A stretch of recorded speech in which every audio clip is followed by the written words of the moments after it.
کہ ہم اہل سنت ہیں، ہم رسول اللہ سے محبت کرنے والے ہیں، ہم رسول اللہ صلی اللہ علیہ وسلم کے عاشق ہیں، تو آپ نے کبھی اپنے چہرہ کو دیکھا ہے کہ آپ کیسے عاشق ہیں؟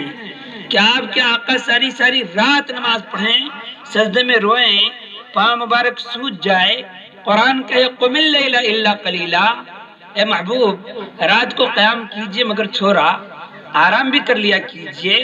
اور ہمارا حال یہ ہے کہ ظہر اثر یہاں وہاں، مغرب گئی ٹہرائے ماں، عشاء کے وقت کھات رہی، فجر گئی ستائے ماں، ہیں کیسے عاشق ہو آپ؟ یاد رکھیے آپ سے سب سے پہلے آپ کا رب نماز کے بارے میں پوچھے گا۔ کس کے بارے میں پوچھے گا؟ زور سے بولیے، نماز کے بارے میں۔ لہذا اب فیصلہ آپ کے ہاتھ ہے کہ آپ کیسی تیاری کرتے ہیں۔ جس محترمہ کے ایصال ثواب کے لیے ان کے نیک اور سعادت مند بیٹے جناب بھائی اکبر صاحب نے یہ مجلس سجائی، ہمیں آپ کو دعوت دی، ابھی ابھی مفتی صاحب قبلہ نے بدعت کی بات کہی ہے، تو یہ بھی جواب بن جائے اور بات بھی ہماری پوری ہو جائے۔ انہوں نے جو یہ سجایا رچایا تاریخ رکھی صرف اس لیے کہ ان کی والدہ محترمہ دنیا سے چلی گئی ہیں، ان کے والد گرامی، ان کے والد صاحب قبلہ دنیا سے چلے گئے ہیں۔ ہم آپ جو اکٹھا ہوئے ہیں نا، جہاں ان کو ایصال ثواب پہنچانا مقصود ہے، وہیں ہمارے بزرگوں نے ایسے موقع سے جشن عید میلاد النبی کا پروگرام اس لیے رکھا ہے کہ علماء آئیں گے، عوام آئے گی، عوام سنے گی، علماء سنائیں گے۔ کیا سنائیں گے؟ تو بھئی اسی طرح کی مجلس تمہارے لیے بھی لگنی ہے، لہذا تمہیں اپنی تیاری کی دعوت دی جاتی ہے۔ اب تیاری تمہیں کرنا کیسے ہے؟ تو یہ تیاری کے طریقے بتائے جاتے ہیں اور دعا کیا جاتا ہے کہ اللہ ہمیں آپ کو توفیق بخشے کہ جو صاحب گئے ہیں ہمیں دعوت دے کر گئے ہیں کہ اب تو وقت اور دنیا ہم چھوڑ دیے تیرے لیے، آنے سے پہلے پہلے تو تیاری کر لے، تاکہ جب تو قبر میں رکھا جائے اور حشر میں بلایا جائے تو فرشتے کہیں کہ ہٹ جاؤ، غلام مصطفیٰ آ رہا ہے، جنتی مہمان آ رہا ہے۔ سبحان اللہ۔ ایسا نہیں کہ دعوے تو بڑے لمبے لمبے ہو اور دیکھا جائے تو دلیل کچھ بھی نہیں ہے۔ بھائی کوئی شخص اپنے باپ سے بڑی محبت کا دعویٰ کرتا ہے، ماں سے بڑی محبت کا دعویٰ کرتا ہے، اور اس کی ماں اگر ایک کپ سیرپ کے لیے روڈ پہ بھیک مانگے، دوسرے سے پیسہ مانگے اور دوسرے سے دوا کی فرمائش کرے، تو بتاؤ کہ وہ اولاد اگر محبت کا دعویٰ کرتا ہے تو وہ جھوٹا ہوگا کہ نہیں ہوگا؟ زور سے بولیے اور زور سے بولیے، جھوٹا ہوگا۔ تو ظاہر سی بات ہے کہ اب آپ اپنے نبی سے محبت کا دعویٰ کرتے ہیں اور آپ اپنے نبی کے قول و فعل سے کوسوں دور ہیں، تو آپ کیسے نبی کے عاشق ہیں؟ لہذا سچے عاشق بنیے۔ اور عاشق اعلیٰ حضرت سرکار کا حال یہ تھا کہ آپ کے مخالف میں مولانا اشرف علی تھانوی کا نام آپ لوگوں نے بار بار سنا ہوگا، نہیں سنا ہے کہ نہیں سنا ہے؟ مولانا اشرف علی تھانوی ایک مرتبہ اپنے شاگردوں اور مریدوں کے بیچ کچھ واضح نصیحت کر رہے تھے۔ کسی نے کان میں جا کر کہا کہ حضرت مولانا احمد رضا خان انتقال کر گئے ہیں۔ کیا کہا؟ زور سے بولیے، تو زور سے انا للہ و انا الیہ راجعون انہوں نے پڑھا، کہا کہ اب انہوں نے اعلان کیا کہ اے لوگو، دنیا سے ایک سچا عاشق رسول چلا گیا ہے۔ سبحان اللہ، دنیا سے ایک سچا عاشق رسول چلا گیا ہے، ان کے لیے دعائے مغفرت کرو۔ کہتے ہیں کہ انہوں نے دعائے مغفرت کی۔ ظاہر سی بات ہے کہ بھئی یہ بات تو ان کے چاہنے والوں کو اچھی نہیں لگی، اس لیے کہ انہوں نے کتاب لکھی ہے فضل ایمان، جس میں چند عبارتیں ایسی ہے کہ اعلیٰ حضرت سرکار نے سخت گرفت فرمائی ہے۔ کسی نے کہا کہ آپ کو تو وہ بہت زیادہ الٹا سیدھا کہتے ہیں، لکھتے ہیں، اور آپ نے ان کے لیے دعائے مغفرت کی، یہ کیسے ہوا؟ تو سنیے، مولانا اشرف علی جواب دیتے ہیں کہ سنو، انہوں نے جو مجھ پہ فتویٰ دیا اور میرے بارے میں جو کچھ کہا ہے، عشق رسول کے آئینے میں اگر وہ نہ کہتے تو وہ خود کافر ہو جاتے، معاذ اللہ۔ کہتے ہیں کہ انہوں نے زندگی بھر عشق نبی کا ایسا طرح دعوت دیا ہے کہ اگر میں 2 رکعت نماز ان کے پیچھے پڑھ لیتا تو میں اپنے آپ کو عاشق نبی ہونے کا دعویٰ کرتا تو میں بھی سچا ہوتا ہوں۔ سبحان اللہ، کتنی اونچی بات ہے نہیں، کتنی اونچی بات ہے۔ لیکن اعلیٰ حضرت سرکار اللہ کی بارگاہ میں حاضری کے بارے میں کہتے ہیں، کریم اپنے کرم کا صدقہ، کریم اپنے کرم کا صدقہ، لئیم بے قدر کو نہ شرما، تو اور رضا سے حساب لینا، رضا بھی کوئی حساب میں ہے، تو اور رضا سے حساب لینا، رضا بھی کوئی حساب میں ہے۔ میرے دینی سنی بھائی، میں یہ عرض کرنا چاہتا ہوں آپ سے کہ اگر آپ نبی سے محبت کا دم بھرتے ہیں تو آپ ایسے بنیاد دیکھیں نا، آپ تو بڑے خوش نصیب ہیں بھائی۔ سرکار نے خود فرمایا صحابی سے کہ ابھی تم 10 نیکیاں کر لیتے ہو تو سمجھتے ہو کہ میں نے کچھ نہ کیا، اور ایک زمانہ آئے گا کہ میری امت اگر 10 میں سے 1 کر لے تو اللہ کے یہاں اس کے لیے کافی وافی ہوگا۔ سبحان اللہ، سبحان اللہ، یہی پرفتن دور ہے، سمجھ رہے ہیں، یہی پرفتن دور ہے۔ آئیے اس حدیث کی برکت کہیے کہ مجھے اور ایک بڑی پیاری حدیث یاد آئی، اس کے بعد میں اگلی بات سناؤں گا۔ سرکار کریم صلی اللہ علیہ وسلم ایک موقع سے مسجد نبوی میں آپ اپنے صحابہ کے بیچ ارشاد فرماتے ہیں، اور یہ تفسیر نعیمی کے حوالے سے میں آپ کو کہہ رہا ہوں۔ حضرت عبداللہ بن مسعود کہتے ہیں کہ سرکار کریم صلی اللہ علیہ وسلم نے ارشاد فرمایا کہ اے لوگو، مبارک ہیں یہ لوگ جو مجھے دیکھ کر ایمان لائے، مبارک ہیں یہ لوگ جو مجھے دیکھ کر ایمان لائے، اور بڑے مبارک ہوں گے وہ لوگ جو مجھے بن دیکھے ایمان لائیں گے۔ سبحان اللہ، بڑے مبارک ہوں گے وہ لوگ جو مجھے بن دیکھے ایمان لائیں گے۔ تو یہ دور تو تھا نہیں کہ مولانا واصف صاحب سے اگر تھوڑی بہت کمی ہو گئی، یا مسجد مدرسے کی سیکرٹری خیانچی سے یا بڑے لوگوں سے کوئی کمی ہو گئی تو منہ پہ نہیں کہیں گے، کہیں گے کہاں چائے کی دکان میں، جہاں 10-20 لوگ اکٹھے ہوں، یا جہاں دینی کام کے لیے لوگ ان کا ساتھ دینا چاہتے ہو، تو آپ وہاں پہ اس تھوڑی سی غلطی کو بیان کریں گے کہ کسی طرح ان کی بے عزتی ہو، ذلیل ہو، خوار ہو نہیں۔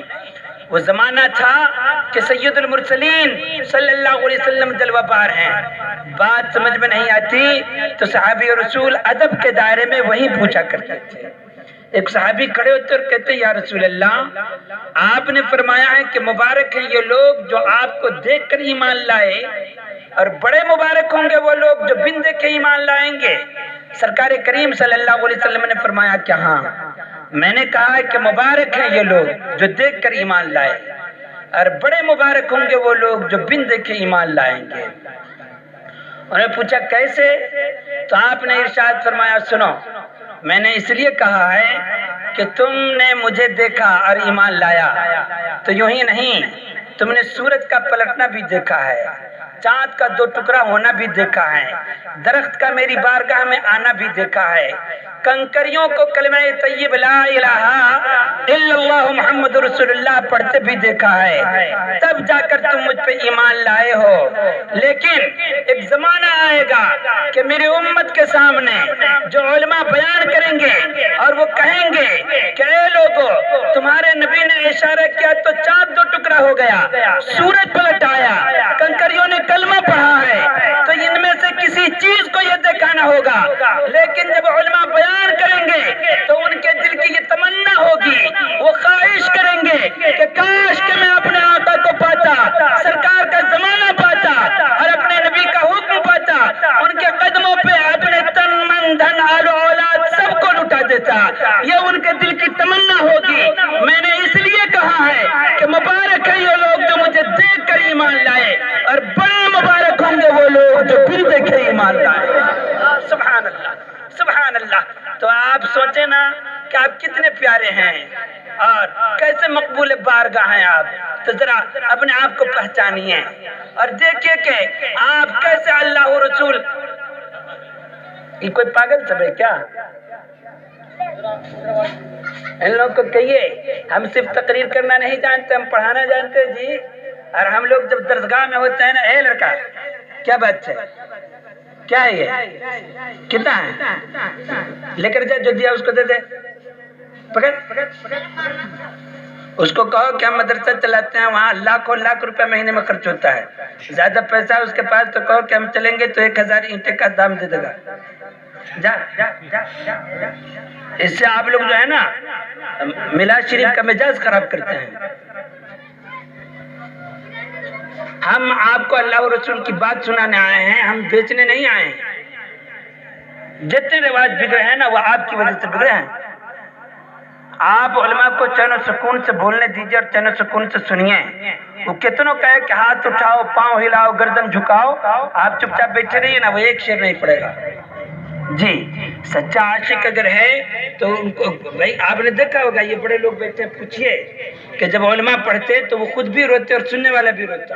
کیا میلاد شریف جب پڑھا جاتا تو پہلے دونوں لوگ رویا کرتے تھے، اب تو بھئی ایسا مزاج بنا دیتے ہو کہ یہ تو اللہ کا فضل ہے، یہاں تو بڑے مہذب انداز میں آپ یہ کر رہے ہو، وگرنہ جس طرح بازاروں لوگوں پہ پیسہ لٹایا جاتا ہے اس طرح لٹانے کا رواج ہو گیا ہے۔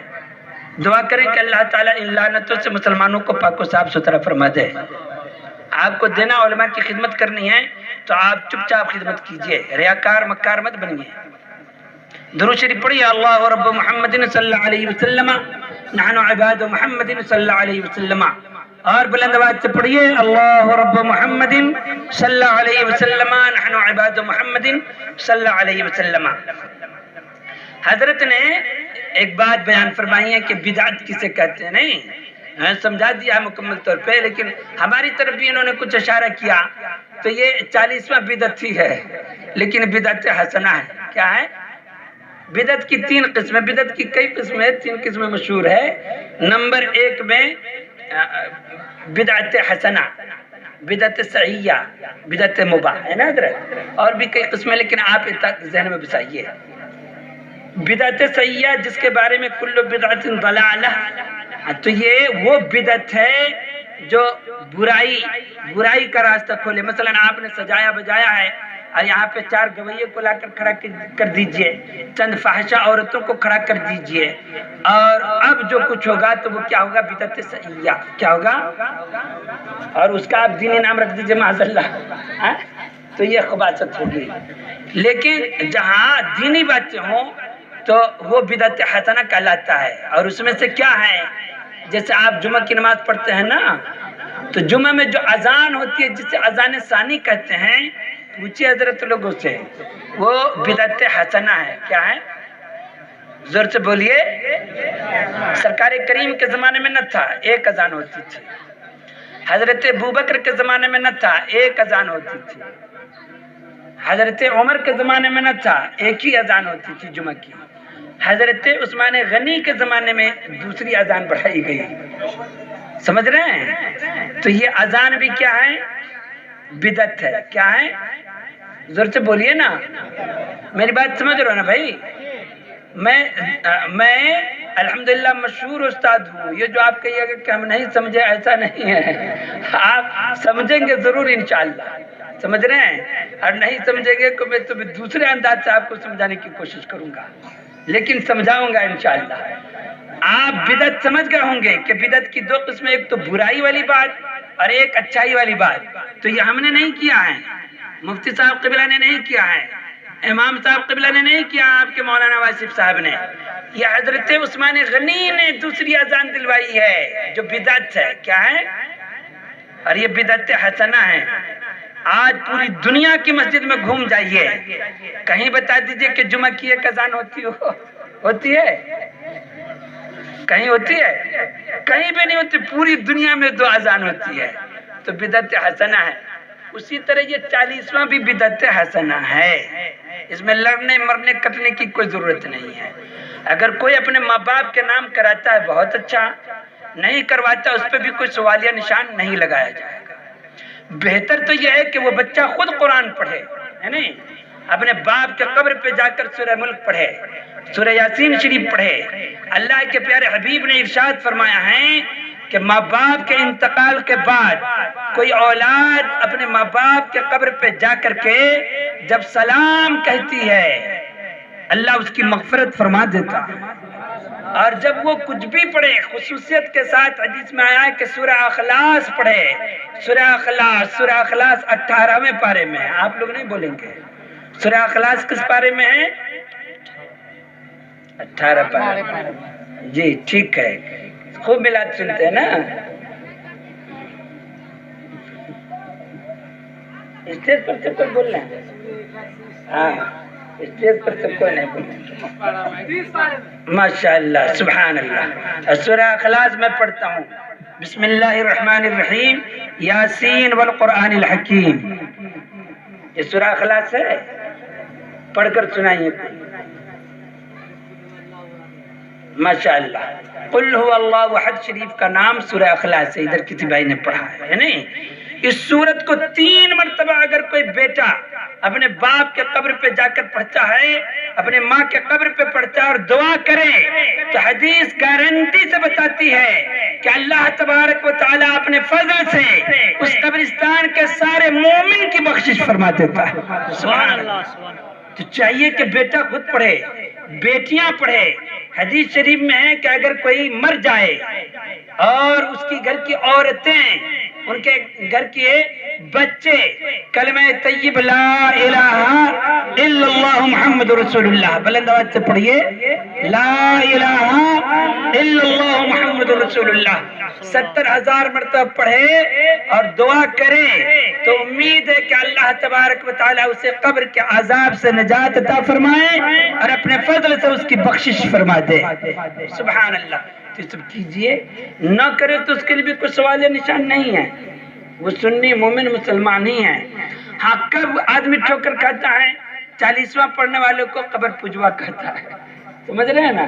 40واں پڑھنے والے کو کہتا ہے کہ یہ وہ کرشن بھگوان معاذ اللہ اس کا جو ہے یہ جنم دن منا رہا ہے، سمجھ رہے ہیں نا؟ یہاں پہ آ کر ٹھوکر کھاتا ہے، سمجھ رہے ہیں نا میری بات؟ تو ایسا نہ کیجیے، آپ 40واں نہ پڑھیے، آپ کا باپ انتقال کر جائے، ماں انتقال کر جائے، آپ کچھ نہ پڑھیے، دنیا کا کوئی مفتی آپ کو غلط بات نہیں کہے گا، لیکن پڑھنے والے کو آپ کہیے گا کہ کرشن کا جنم دن منا رہا ہے معاذ اللہ، تب آپ اپنے ایمان کا جنازہ لیجئے اور گھومتے رہیے، بواتے رہیے، سمجھ رہے ہیں؟ کہیں ٹھکانہ نہ ملے گا۔ ہاں میلاد شریف اللہ کے رسول کی محفل ہے، ہم صرف اور صرف میلاد اس لیے نام دے دیا ہے کہ حدیث پڑھیے بخاری کی، اس میں بتایا گیا ہے کہ نبی کریم جب دنیا میں جلوہ گر ہوئے اس وقت بھی اور معراج میں گئے اس وقت بھی اللہ نے 70,000 مرتبہ کہا پیارے محبوب مانگیے کیا مانگنا چاہتے ہیں۔ فاطمہ نے دکھایا تھا ہاتھ کا چھالا، لیکن سرکار نے فاطمہ کے لیے کچھ نہ مانگا، حسنین کریمین کے لیے کچھ نہ مانگا، علی کے لیے کچھ نہ مانگا، اپنے کسی خاندان رشتہ دار کے لیے کچھ نہ مانگا۔ آپ نے فرمایا کہ اللہ میری امت کو میرے حوالے کر دے، میری امت کو بخش دے۔ 70,000 مرتبہ اللہ نے فرمایا پیارے پیارے حبیب مانگیے کیا مانگتے ہیں؟ 70,000 مرتبہ کہا میری امت کو بخش دے۔ کہا اے پیارے حبیب آپ کے کہے کے مطابق آج 2 حصے کو معاف کر دیتا ہوں، اور جب کل قیامت کا دن آئے گا نفسی نفسی کا عالم ہوگا، آپ جب کہیں گے تو میں آپ کی ساری امت کی بخشش فرما دوں گا۔ سبحان اللہ۔ اس لیے کسی نے کہا ہے ان کی سخاوتوں کا ہے 2 جہاں میں چرچا، اور دیتے ہیں سائلوں کو حد طلب سے بالا، اور آیا جو بھیک لینے ان کی گلی میں مکتا تو دامن کو اپنے بھر کے کہتا ہوا یہ لوٹا میرے کریم سے گر قطرہ کسی نے مانگا دریا بہا دیے ہیں دربے بہا دیے، دریا بہا دیے ہیں دربے بہا دیے ہیں۔ نعرے رسالت، نعرے رسالت، علماء کرام، نعرے تکبیر، نعرے۔ اور آپ نے وہ حدیث بھی بار بار سنی ہوگی کہ جب سرکار قبر میں رکھے گئے تو ایک صحابی کہتے ہیں جو قبر میں اترے تھے کہ میں نے دیکھا سرکار کا ہونٹ ہل رہا ہے، میں نے کان کو قریب کیا تو آواز آ رہی تھی رب ہب لی امتی، رب ہب لی امتی، رب ہب لی امتی۔ تب جا کر اب ہم یعنی سنی جسے کہتے ہیں یا کہہ لیجیے پوری دنیا میں جو مسلمان ہیں رسول کریم صلی اللہ علیہ وسلم سے اسی محبت کی دلیل اور ثبوت دیتے ہیں کہ اے پیارے آقا آپ نے اپنی امت کو ہر جگہ یاد رکھا، تو اب ہم کچھ بھی کریں انتقال کر جائے میرا باپ اور مجلس سجاؤں گا تو نام رکھوں گا جشن عید میلاد النبی. گھر میں شادی کروں گا اپنے بیٹا کی اور اگر محفل مناؤں گا تو نام رکھوں گا جشن عید میلاد النبی. اگر گھر میں بیٹی کی شادی ہو تو نام رکھوں گا جشن عید میلاد النبی. اے پیارے آقا، جس طرح آپ نے ہم امتوں کو کہیں فراموش نہیں کیا ہے، اسی طرح ہر موقع ہر مقام پہ آپ کا میلاد پڑھتے رہیں گے اور آپ کا گن گاتے رہیں گے، آپ سے محبت کی دلیلیں دیتے رہیں گے. بس اتنی سی بات ہے، اس میں مرنے کی بات نہیں ہے. سمجھ رہے ہیں؟ اب خود بھی پھانسی لگ جائیے، دوسروں کو بھی لگائیے، کوئی ضرورت نہیں اس کی. ہاں آپ کیجئے نہ کیجئے، لیکن کرنے والوں کو آپ بدعتی نہ کہیے، کافر نہ کہیے، جنم دن منانے والا نہ کہیے معذاللہ. سمجھ رہے ہیں نا؟ اب میں آپ کو یہ بتاؤں کہ دیکھیے نبی کریم جناب محمد رسول اللہ صلی اللہ علیہ وسلم نے جو امت سے پیار فرمایا ہے، تو اس امت کی بھی قربانی کون نہیں جانتا ہے بھائی؟ قرآن کے چھٹے پارے میں تفصیل سے آیا ہے کہ حضرت موسیٰ علیہ السلام نے اپنی امتیوں سے کہا کہ اللہ کا حکم ہے اور چلو یہ قوم سے تمہیں لڑنا ہے. تو امتی کے لیے کھانے کا انتظام کیا تھا جانتے ہیں؟ من سلوا ان کے لیے آسمان سے اترتا تھا اور یہ کھاتے تھے. ان کو کچھ کرنے کی ضرورت نہیں تھی، بنا بنایا کھانا ان کے لیے آتا تھا. اور جب اللہ کے لیے جب جنگ کی باری آئی تو وہ کہتے ہیں نا، یہ میرے بس کی بات نہیں ہے، آپ لڑیے اور آپ کا رب لڑے، ہم تو بیٹھے دیکھتے رہیں گے. یہ حضرت موسیٰ کی امت کا جواب تھا. سمجھ رہے ہیں؟ اب اس امت کو دیکھیے، کون نہیں جانتا ہے فتح مکہ کے بارے میں کہ 313 تھے. کتنے تھے؟ اور پوری روئے عرب ایک طرف، پورا لاؤ لشکر ایک طرف، لیکن یہ 313 ہیں، مدینہ کے رہنے والے ہیں. اور سرکار کریم صلی اللہ علیہ وسلم نے جب دیکھا کہ یہ کفار مکہ میں تنگ کیے تو مدینہ آ گئے، اب یہاں بھی یہ چڑھائی کر رہے ہیں. اللہ کا حکم ہوا کہ اب ان کے ساتھ جہاد کیا جائے گا. بہت تھوڑے ہیں لوگ، کیا کیا جائے؟ سرکار نے سب کو اکٹھا کیا اور کہا کہ اللہ کا حکم ہے کہ اب ان سے جہاد کیا جائے اور ان کے تلوار کا جواب دیا جائے. تو سرکار نے اپنا چہرہ انصار کی طرف کر لیا. سمجھ رہے ہیں نا؟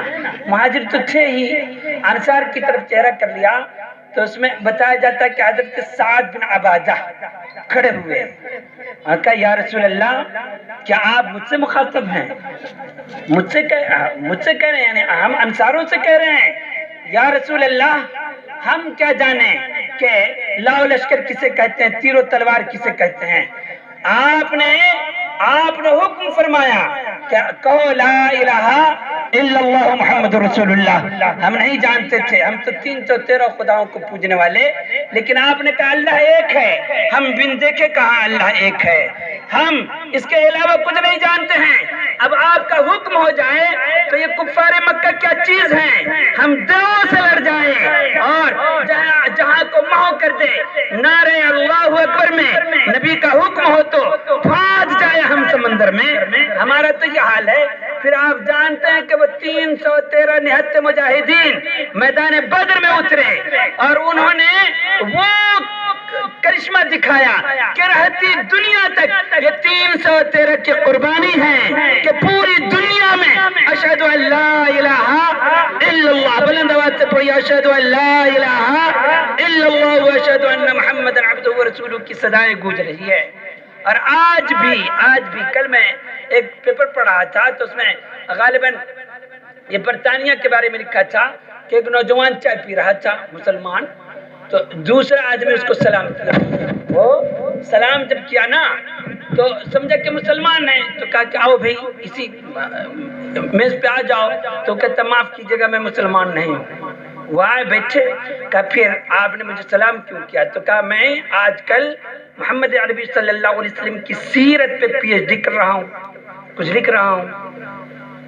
تو اب یہ چونکہ آپ نے دیکھا ہوگا کہ مسلمان سب کچھ برداشت کر لیتا ہے، چاہے وہ شرابی ہو، زانی ہو، بدکار ہو، لیکن باری آ جائے مسجد کی کہ کوئی مسجد کو لوٹ رہا ہے، کوئی مسجد میں آگ لگانے کو تیار ہے، کوئی قرآن کی بے حرمتی کر رہا ہے، تو اللہ رب العزت ایسے لوگوں سے بھی کام لے لیتا ہے. نہیں، آپ دیکھیں گے تو وہ سر پہ کفن باندھ کر اور اپنے تن من دھن لٹا دینے کو یہ سعادت سمجھتا ہے، اور وہ سمجھتا ہے کہ ہم نے اب تک جو کچھ کیا ہے اگر اللہ کی راہ میں ہماری جان چلی گئی تو اللہ ہمیں شہادت کا درجہ عطا فرمائے۔ سبحان اللہ، سبحان اللہ۔ تو کہتے ہیں کہ اس نے پوچھا کہ آخر آپ نے جو پی ایچ ڈی کیا ہے تو اس پہ آپ نے کیا سمجھا اپنے آپ کو محمد صلی اللہ علیہ وسلم کے بارے میں اور ان کی امت کے بارے میں؟ تو وہ چند جملہ کہتا ہے، اور وہ کہتا ہے حضرت آپ ادھر دیکھیے، ان کو چھوڑ دیجئے، وہ چند جملہ کہتا ہے، وہ کہتا ہے کہ سنو، میں نے مسلمانوں کی محبت اس کے نبی کے بارے میں یہ پایا ہے کہ مسلمانوں کے نگاہ کے سامنے اگر اس کی بیٹی کے ساتھ بدتمیزی کی جائے برداشت کر سکتا ہے طاقت نہ ہو تو، ماں کے ساتھ بدتمیزی کی جائے برداشت کر سکتا ہے اگر طاقت نہ ہو تو، اس کے جوان بیٹے بھائی کو قتل کر دیا جائے تو برداشت کر سکتا ہے اگر طاقت نہ ہو تو، لیکن اگر مسلمانوں کے سامنے اگر اس کے نبی کی ادنا سی توہین کی کر دی جائے تو وہ تمنا ابھی بھی دل میں رکھتا ہے کہ اگر اللہ مجھے 1000 جان عطا کر دے اور ایک ایک کر کے اگر نبی کے عزت کی حفاظت کے لیے دینی پڑے تو ایک ایک جان کو اللہ کے نبی کے عزت کے حوالے ہم کر دیں گے اور اپنی جان کی ہرگز پرواہ نہیں۔ سبحان اللہ، ذرا جی لگا کر کے یہ سبحان اللہ کہ یہ ابھی کے مسلمانوں کا حال ہے، جبکہ دیکھ رہے ہیں کتنی برائی ہے، نہیں کتنی دوری ہے، مگر وہ کہتا ابھی کے مسلمانوں کا حال یہ ہے۔ اور میں نے پی ایچ ڈی کر کے یہ فیصلہ کیا ہے کہ دنیا چاہے جتنا اتھل پتھل کر لے لیکن قیامت تک محمد عربی کے دیوانے پیدا ہوتے رہیں گے اور قیامت تک اسلام کو پڑھنے سے دنیا میں کوئی نہیں روک سکتا۔ سبحان اللہ، سبحان اللہ۔ تو یہ آپ کے محبت کا گن دنیا گا رہی ہے الحمدللہ۔ تو میلاد شریف اس لیے پڑھائی جاتی ہے، سمجھ رہے ہیں، اور دوسری کوئی بات نہیں ہے۔ رہی بات کہ آپ کا آنا یہاں تک ہوا، یہ کیا ہے؟ علم کی محفل ہے۔ اللہ کے پیارے حبیب صلی اللہ علیہ وسلم نے فرمایا ہے کہ آپ کے بارے میں ہمارے بارے میں ضروری نہیں ہے کہ یہ طلبہ جیسے حضرت کے ہاں نام لکھا لیے، حضرت کے یہاں نام لکھا لیے، ہمارے یہاں چلے جائیے، وہاں تو الحمدللہ 100-200 بچے ہمیشہ پڑھتے لکھتے ہیں، سمجھ رہے ہیں، وہاں جائے، لیکن وہاں داخلے میں بڑی دشواری ہے جو حضرت جانتے ہیں۔ نام لکھا لیا آپ نے، اب پڑھنے لگے تب آپ طالب علم، ایسا نہیں ہے، سمجھ رہے ہیں۔ اگر کوئی شخص گھر میں اپنی بیوی کو پڑھائے، اپنے بیٹا کو پڑھائے، اپنی بیٹی کو پڑھائے، آپ کو اگر کوئی مسئلہ سمجھنا ہے، حضرت سو رہے ہیں، آپ گھر سے جگے اور حضرت کا دروازہ کٹکھٹایا کہ حضرت دروازہ کھولیے، مجھے یہ مسئلہ سمجھ میں نہیں آ رہا ہے کہ رات بڑی کڑاکے کی ہے، میں تہجد پڑھنا چاہتا ہوں سرکار، اور میں وضو کروں گا، میری بیماری بڑھ جائے گی، اب آپ مجھے مسئلہ بتا دیجئے کہ میں تہجد بھی پڑھ لوں اور مجھے پانی بھی نہ چھونا پڑے۔ آپ یہ مسئلہ لے کر کے اپنے بستر سے اٹھے اور حضرت کے گھر تک گئے، جتنا قدم آپ نے چلا ہے ہر قدم کے بدلے علم دین سیکھنے کا بدلہ اللہ آپ کو 1 سال بے ریا نفل عبادت کا ثواب عطا فرمائے گا۔ سبحان اللہ، سبحان اللہ۔ آپ اس مجلس میں آئے ہیں نا تو ہر قدم کے بدلے میں اللہ نے آپ کو 1 سال بے ریا نفل کا ثواب عطا فرمایا ہے۔ اب اس میں کوئی نہ آئے تو اس کے لیے بھی کوئی غلط فتویٰ نہیں دیا جائے گا، اس کی گردن نہیں کاٹی جائے گی۔ اب جو آ گیا اس کو قبر پجوا بھی نہیں کہا جائے گا، سمجھ رہے ہیں نا؟ ہاں، تو کہنا یہ کہ اپنے اپنے دائرے میں رہا جائے، سمجھ رہے ہیں، اپنے دائرے میں رہیے، دائرے سے باہر ہوئیے گا تو ایکسیڈنٹ ہو جائے گا۔ دیکھتے ہیں نوجوان گاڑی چلا رہا ہوتا ہے، اپنے طرف سے آپ چاہے جتنا اسپیڈ میں جائیے، آپ کی مرضی ہے، نہیں آپ 120 میں جائیے، 160 میں جائیے، مرنا ہے تو اس سے بھی زیادہ کر لیجئے، آپ کو کون روکنے والا ہے؟ لیکن دوسرے کے سائڈ پہ جائیں گے تو آپ کا فوراً ایکسیڈنٹ آپ کا ہو سکتا ہے اور آپ کا ذمہ دار کوئی نہیں ہوگا، سمجھ رہے ہیں؟ تو آپ جب غلط ٹریک کرتے ہیں نا تب علماء اہل سنت آپ کو سمجھانے کی کوشش کرتے ہیں۔ بہرحال دعا کریں کہ اللہ تبارک و تعالی ہمیں علم دین کا ذوق عطا فرمائیں۔